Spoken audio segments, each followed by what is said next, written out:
Welcome to This Is My Architecture. I'm Matt, and today I'm joined by Michael from Chef. So people have been using Chef for years to manage their applications and their infrastructure in the cloud. How are you mapping Chef to some more modern paradigms like containers, for example? Well, what we found is that many of the configuration management tools actually don't fit in more modern architectures. Yeah.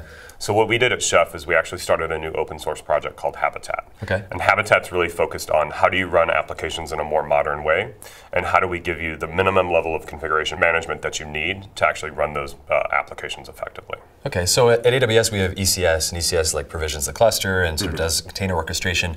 How does Habitat sort of extend that? What does it do differently or add to that? Sure. So the first thing that a developer would do is they would go and they would create what's called a Habitat plan. Okay. And this plan is actually a bash script. And this plan basically describes what are the dependencies of the application, so what language runtimes you would need, so maybe Node or Ruby or Java, depending upon the application you're using. And then it also basically describes the build lifecycle for the application. So if I have a Go-based application, then everything that I need to do and go and compile that binary. And then what Habitat can also allow you to do is export it into different container formats. Okay, so if I'm not using ECS, if I'm using another, like Kubernetes, for example, it'll work for that? Yeah, it would work for that as well. Oh, cool. So we can export it in a variety of different formats, Docker, ACI, a Mesos package as well. Okay. And then you can upload it to your repository and then run it inside of any container orchestration system. ECS would just be one example of that. Okay, great. So I have my container, I'm deploying it with ECS. What happens next? Yep. So what ECS will do, or your container orchestration system will do, is go and actually launch the actual containers. And of course, once the containers are launched, there's actually a lot of work that you end up needing to do afterwards to actually orchestrate the application itself. Okay, so this is actually kind of like a minimal container, and then it's a minimal container, and what's inside of it is what's called the Habitat Supervisor. Okay. The Habitat Supervisor is responsible for launching the application, but it's also responsible for managing the config of that application.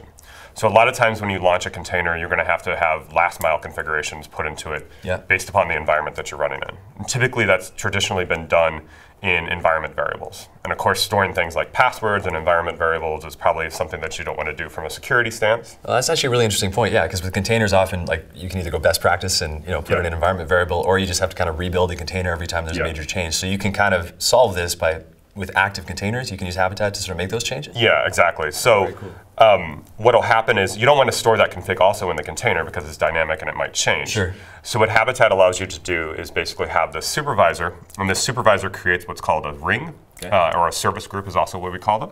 And this service group is basically responsible for passing information between the different application containers. Okay, so you pass it into one container and it propagates the rest of them in the ring? Yep, exactly. Okay, so would the ring be like application component, like a web tier, for example, in a 3-tier application? Yeah, so say, for example, this could be your web tier, this could be a database tier, and this could be another service that you're actually using. Cool, and what if there's like interdependencies between the different tiers of your app or the different rings? Yep.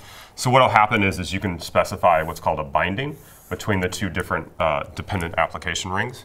And what'll happen is when you have to pass that configuration between the different rings, the configuration will automatically propagate. So say, for instance, that you change the database password. Okay. You put that database password into this ring, that'll propagate to all the database servers.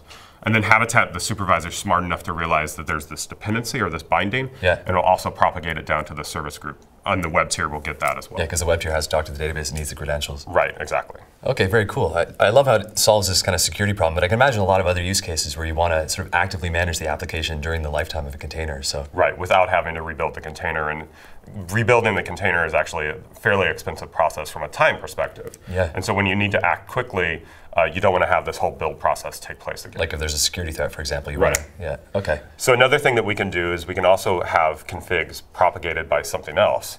And so what a developer could do is push a TOML file up into S3, and S3 can trigger an event in Lambda, and this Lambda function can actually go and propagate that change down into the ring. Oh, cool, so you can kind of automate the propagation of the configuration change. Yeah. And then you can also store your sensitive information outside of the container in S3 encrypted, and then when you need to actually go and push it down, you can automatically push it down. So one cool thing is that I don't see like a DynamoDB or another data store. Is Habitat sort of contained within the rings? Is it self-contained, in other words? Yeah, Habitat's self-contained. Very cool. Well, I love this architecture. It helps us solve security issues and a lot of other sort of extends really ECS and other sort of container orchestration frameworks. Really nice to see, and I appreciate you taking the time to explain it to us. Thanks for having me. And thanks for watching This Is My Architecture.